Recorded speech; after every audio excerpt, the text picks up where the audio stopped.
sur internet pour ce 36e numéro de Chrono Ligue 1. Je suis ravi de vous retrouver en compagnie de Julien. Bonjour Julien. Bonjour Ludo, bonjour à notre caméraman qui me fait le plaisir d'être là, Benjamin aujourd'hui. Bonjour à vous. Bonjour à vous. Comme vous pouvez le constater, nous sommes pour l'extérieur, Julien vous l'avez compris lors de la dernière émission, devant le stade Charity, un stade populaire de la région parisienne, qui a connu bien des matchs de football, de rugby, enfin plein de choses.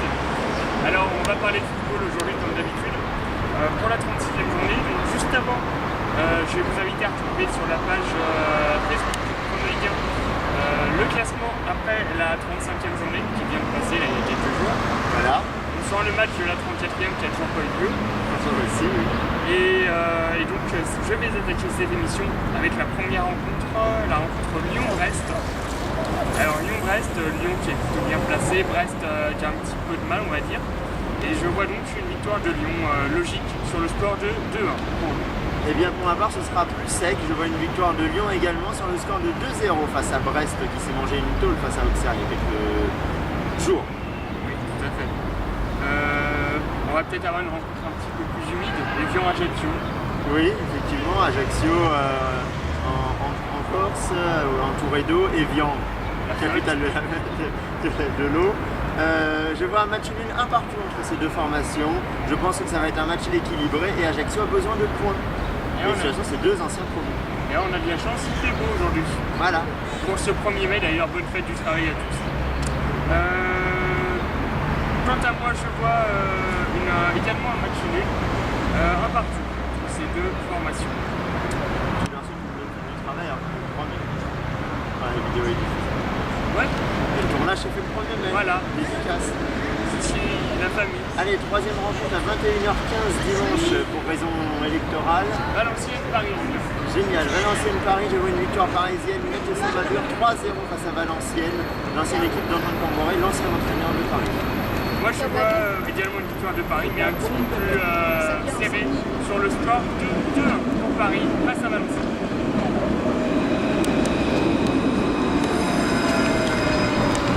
Alors, nous sommes toujours aux abords du stade Charity, comme vous pouvez le constater juste derrière nous.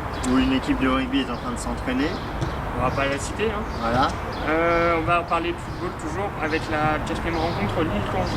Oui, Lille-Caen, première rencontre du lundi 7 mai. Décidément, les rencontres se passent à des jours inopinés. Lille-Caen, je vois une victoire nette et sans bavure de Lille, 3-0. Maintenant qu'ils ont gagné face à Paris la dernière fois, ils veulent cette deuxième place qualificative directement pour la Ligue des Champions. Donc il y a des points à prendre face à Caen. Et 3-0, je vois, pour ce match pour Lille. Je pense que tu viens de réveiller nos internautes qui dormaient. Lille-Caen, je vois une victoire aussi de Lille sur le score de 2-0. 3-0, je trouve que ça fait un peu beaucoup. Ouais. Faut pas abuser. On va parler d'un score où il y aura un petit score aussi pour moi, je pense. Toulouse-Nice. Je vois une victoire de Toulouse. Toulouse qui a monté un petit peu, il me semble qu'il n'est pas trop mal. Ils sont toujours en course pour l'Europe. C'est ça, il me semble. Hein. Toulouse. Nice, qui est un peu plus dans le bas de classement. Je vois donc une victoire de Toulouse 1-0. Eh bien pour ma part ce sera un petit peu plus sec, 2-0 pour Toulouse face à Nice, la hiérarchie sera respectée comme j'aime bien le dire souvent. On va poursuivre, je vais poursuivre avec la rencontre Saint-Étienne-Marseille. Du mal. Saint-Étienne qui se bat aussi, Marseille qui a un peu de mal, hein, qui a descendu il y a quelques temps dans la deuxième partie de classement.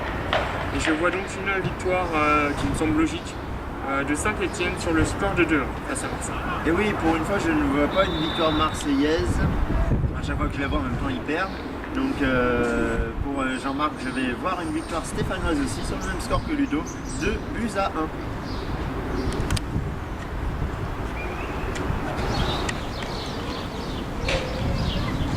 Alors, nous allons tout de suite poursuivre avec la rencontre Auxerre-Bordeaux. Et donc, Julien Auxerre-Bordeaux. Moi, je vois une victoire de Bordeaux sur le score de 2-0, ça me paraît juste logique. 2-0 pour Bordeaux, évidemment. Auxerre. Et bien, moi, je vois un match nul, une victoire de Bordeaux également sur le score de 2-1 face à Auxerre. Voilà. Si le changement est d'accord, c'est logique. Sur Nancy, je ne vois pas de victoire. Je vois un match nul, un partout pour ces deux équipes qui sont très mal placées. Et bien, moi, pour ce ce match-là, je vois également un match nul 0-0, faut pas déconner, c'est la tronche des équipes. D'accord. Tu vas poursuivre avec la rencontre Lorient-Dijon. Et oui, la rencontre Lorient-Dijon, eh bien, j'ai hésité à mettre une victoire pour Lorient, j'ai hésité à mettre une victoire pour Dijon. J'ai dit, bah, je vais mettre un match nul 1-1. Très bien. Moi aussi j'ai un petit peu hésité, hein, pour être honnête avec vous. Et du coup j'ai décidé de couper la victoire cette fois à Lorient. Lorient. Qu'est-ce qui arrive? On a place. Eh oui, non, j'en ai marre de Dijon et qui résistaient, qui avaient un peu de mal. Donc victoire de Lorient 1-0. C'est quand même sympa les clichés, hein, l'entrée. Ouais, on va essayer de rentrer. Allez, on y va.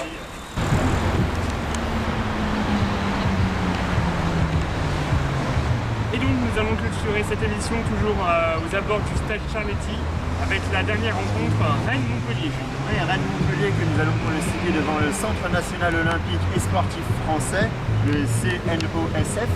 Alors pour Rennes-Montpellier, je vois, eh bien, c'est la grosse surprise de mes pronostics cette semaine, un match nul entre Rennes et Montpellier sur le score de 1 partout. Je pense que Rennes a gagné la dernière fois face à Ajaccio et il y a eu depuis la 35e journée également. Montpellier, pour le moment, ils se sentent peut-être trop champions, donc peut-être qu'ils vont perdre les pédales, donc 1 partout pour moi.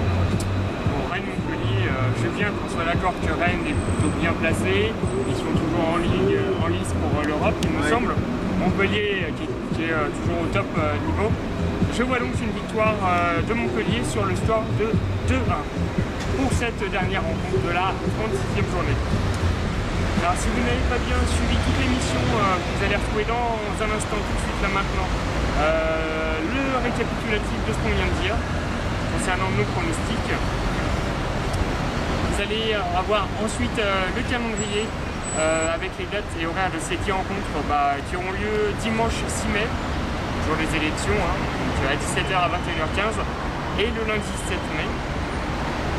Et donc quant à nous, on se retrouve jeudi 10 mai pour vous pronostiquer les 10 matchs de l'avant-dernière journée de cette saison 2011-2012. Et oui déjà, la 37e. Et oui, ça sent la fin. Voilà. Passez de bons moments avec de bons matchs et on vous retrouve bientôt. Salut! Au revoir.